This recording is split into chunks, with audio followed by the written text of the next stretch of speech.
নমস্কার। প্রত্যেক ছাত্রছাত্রী, বিশেষ করে ক্লাস 11 ছাত্রছাত্রীদের কথা বলছি। তোমাদের কিন্তু একটা খুব ভালো খুশির খবর আছে। এই যে তরুণের স্বপ্ন প্রকল্প থেকে যে 10,000 করে তোমার ট্যাব কেনার জন্য হোক বা স্মার্টফোন কেনার জন্য যে টাকা পাওয়ার তোমাদের যে কথা, সেটা হয়তো তোমাদের সেপ্টেম্বরে পাওয়ার কথা ছিল, সেটা তোমরা অনেকদিন পাওনি। যেই জন্য তোমাদের কিন্তু মন খারাপ হয়ে গেছিল যে আদৌ কি সেই টাকা পাবো কি পাবো না। যাই হোক, খুব খুশির খবর হচ্ছে যে তোমাদের কিন্তু এই ট্যাবের টাকা কিন্তু দিতে চলেছে এবং শিক্ষা দপ্তর থেকে কিন্তু এই এক নোটিফিকেশন কিন্তু জারি করা হয়েছে। এই বিকাশ ভবন থেকে বা এই শিক্ষা দপ্তর থেকে বলা হয়েছে প্রত্যেকটা মানে ডিস্ট্রিক্ট অর্থাৎ ডিআইএস অর্থাৎ ডিস্ট্রিক্ট ইন্সপেক্টর অফ স্কুলকে জানিয়ে দেওয়া হয়েছে, এই নোটিফিকেশন প্রদান করা হয়েছে যে তোমাদের কবে থেকে এই টাকা দেওয়া হবে।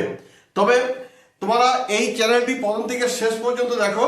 ভালো লাগলে অবশ্যই চ্যানেলটিকে সাবস্ক্রাইব এবং লাইক করে দিও, আর পাশে থাকা বেল আইকনটিকে প্রেস করতে একেবারে ভুলো না।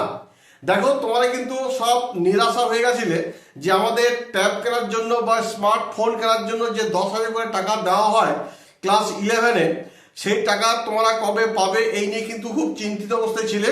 সেই চিন্তিত অবস্থায় থাকার কোনো দরকার নেই, কারণ একটা খুশির খবর হচ্ছে কি তোমাদের এই ট্যাবের টাকা অতি শীঘ্রই কিন্তু দিতে চলেছে।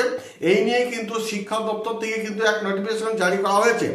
এবং এই যে ট্যাবের টাকা আগে ক্লাস 12 দেওয়া হতো, এখন তোমাদের ধরো এই ক্লাস 11 থেকে কিন্তু দেওয়া হচ্ছে। তাহলে এই 25-26 এই শিক্ষাবর্ষের জন্য কবে থেকে টাকা দেওয়া হবে সেটা হচ্ছে যে 8ই জানুয়ারি থেকে কিন্তু তোমাদের এই ট্যাবের টাকা দেওয়ার জন্য একটা ব্যবস্থা বা তোড়জোড় চলছে। আশা করি সেই দিন থেকেই তোমার কিন্তু প্রত্যেকটা স্টুডেন্টরা কিন্তু টাকা পেয়ে যাবে। তবে এটা আমার কথা নয়, এই যে শিক্ষা দপ্তর থেকে যে নোটিফিকেশন জারি করা হয়েছে, এই নোটিফিকেশনে দেখো এইখানে সাবজেক্ট যেটা রয়েছে না, সাবজেক্টে কিন্তু লেখা আছে regarding financial assistance for purchase computer PC smartphone for the year 2025-26, অর্থাৎ তোমাদের যে স্মার্টফোন কেনার জন্য বা পিসি বলো কম্পিউটার বলো কেনার জন্য এই সাবজেক্টটি কিন্তু এখানে দেওয়া হয়েছে।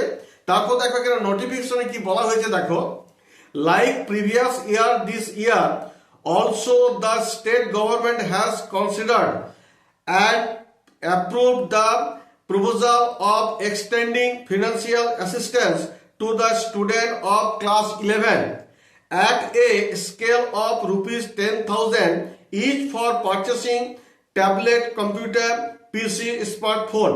অর্থাৎ কি বলতে চাইছে এই নোটিশে বলা হয়েছে যে বিগত বছরের মতো এই বছরও কিন্তু তোমাদের 2025-26 শিক্ষাবর্ষে তোমাদের কি হচ্ছে ক্লাস 11-কে এই স্মার্টফোন কেনার জন্য বা ট্যাবলেট কম্পিউটার কেনার জন্য যে 10,000 করে টাকা দেওয়া হয় সে কিন্তু টাকা তোমাদের দেওয়া হবে।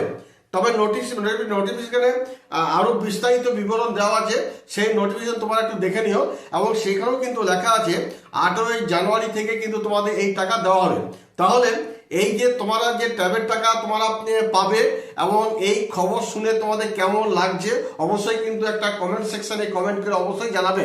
তবে কিন্তু একটা কথা মনে রাখবে, সবাই যে ট্যাবের টাকা পাবে তা নয়।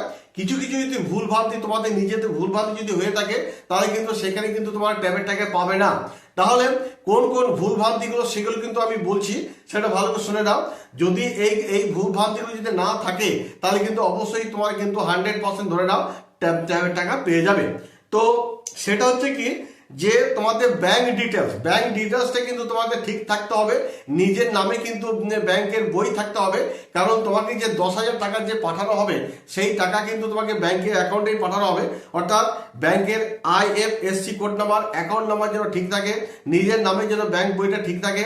এবং তোমাকে এটাও দেখে নিতে হবে যে ব্যাংক বইটা যেটা অ্যাকাউন্ট বই যেটা রয়েছে সেটা যেন তোমার অ্যাক্টিভ অবস্থায় যেন থাকে, কোনো ল্যাপস অবস্থায় যেন পড়ে না থাকে। আরেকটা তোমাকে ঠিক রাখতে হবে, সেটা হচ্ছে যে তোমাদের যে এই যে স্কুলে যে নামটা রয়েছে এবং আধার কার্ডের যে নামটা রয়েছে সেই নামের স্পেলিংটা যেন একরকম থাকে। তাহলে এই দুটো যদি তোমাদের ঠিক থাকে আশা করা যাচ্ছে 100% তোমার কিন্তু তোমাদের টাকা কিন্তু ব্যাংক অ্যাকাউন্টে ঢুকে যাবে।